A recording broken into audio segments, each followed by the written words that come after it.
Hola chicas y chicos, en este video vamos a ver algunos conceptos previos necesarios para después factorizar polinomios utilizando la regla de Ruffini y el teorema de Gauss.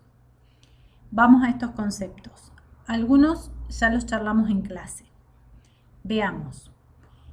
Primero recordemos de la primaria la división de números naturales. Cuando dividimos un número mediante el algoritmo habitual de la división, obtenemos un cociente, es decir, el resultado de la división, y un resto únicos.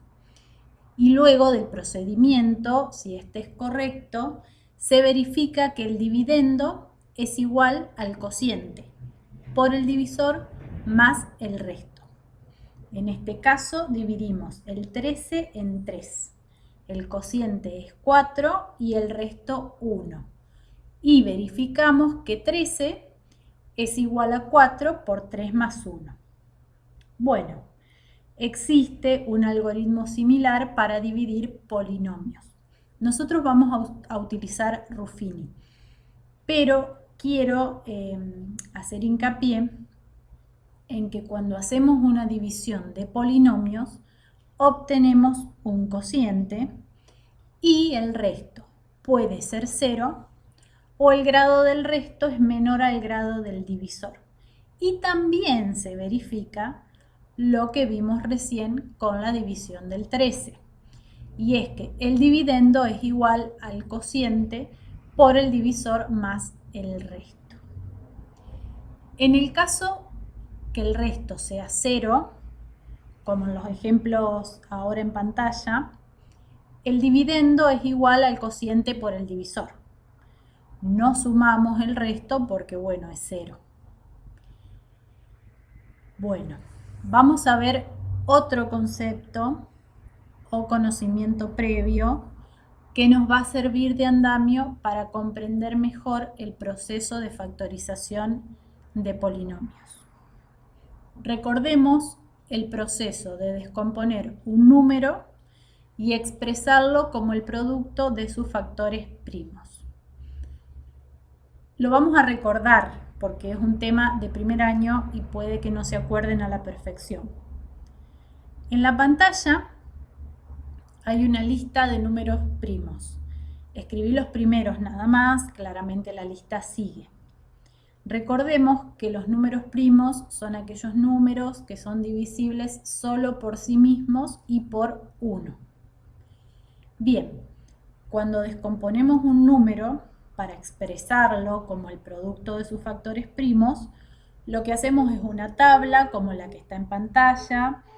Escribimos el número que vamos a descomponer a la izquierda, en este caso es el 180, y lo empezábamos a dividir inicialmente por el número primo más chico que sea posible y luego repetimos el proceso con el mismo número o con los siguientes números primos de acuerdo a la divisibilidad de los cocientes que vamos obteniendo.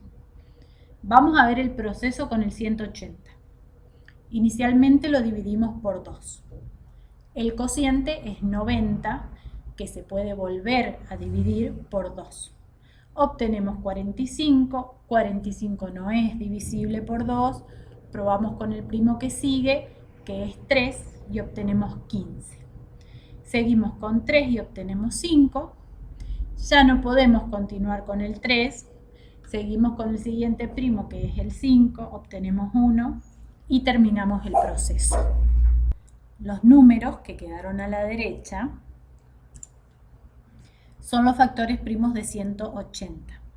El producto de estos factores da 180 y lo podemos escribir de esas dos formas. Es lo mismo. Expresar los números de esta manera nos permite encontrar divisores, resolver problemas de divisibilidad, de múltiplos, etc. Cuando factorizamos un polinomio, no hacemos otra cosa que expresarlo como el producto de sus factores primos. Los factores primos de un polinomio son polinomios primos, es decir, polinomios que solo se pueden dividir por sí mismos o por 1. Veamos la forma que tienen los polinomios primos. Si tenemos en cuenta todos los conjuntos numéricos, son polinomios de primer grado, en los cuales el término independiente es el opuesto de la raíz. Vamos a ver dos ejemplos.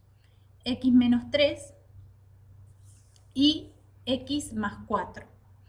Son polinomios de primer grado. En X menos 3, el opuesto al término independiente es 3 y es la raíz del polinomio. Ya que si reemplazamos a X por 3, el polinomio se hace 0. Y en X más 4, la raíz es menos 4, que es el opuesto al término independiente. Volvamos a esta pantalla. La tabla que está a la derecha es solo ilustrativa para que hagamos la comparación. Vamos a tener un polinomio en su forma polinómica, lo vamos a dividir por polinomios primos hasta obtener 1 y luego lo vamos a expresar como el producto de estos polinomios primos, es decir, como el producto de los polinomios que están a la derecha de la tabla. Esto por un lado. Sigamos. En el video anterior vimos el concepto de raíz de un polinomio. Lo que no les dije en el video anterior es que un polinomio de grado n tiene n raíces. Es decir que si el polinomio es de segundo grado, tiene 2 raíces. Si es de cuarto grado, tiene 4 raíces. Si es de tercer grado, tiene 3 raíces y así.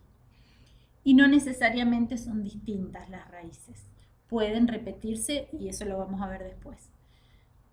Cuando tenemos un polinomio en su forma polinómica, no es posible determinar a simple vista sus raíces.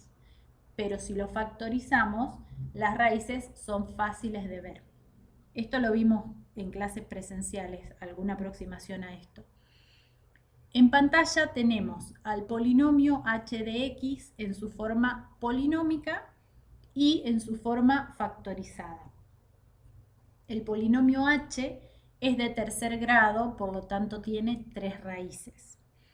Si vemos su forma polinómica, como les decía, no es fácil determinar las raíces del polinomio. Pero si vemos su forma factorizada, es fácil determinar que sus raíces son 2, menos 3 y 1. Estos son los valores que hacen 0 el polinomio. Vamos a comprobarlo con una de ellas, con x igual a 2, y ustedes pueden corroborar con las otras.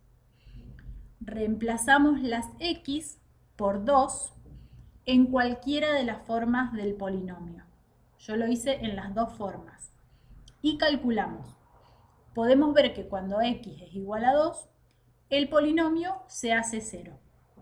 Pueden parar el video para ver el detalle.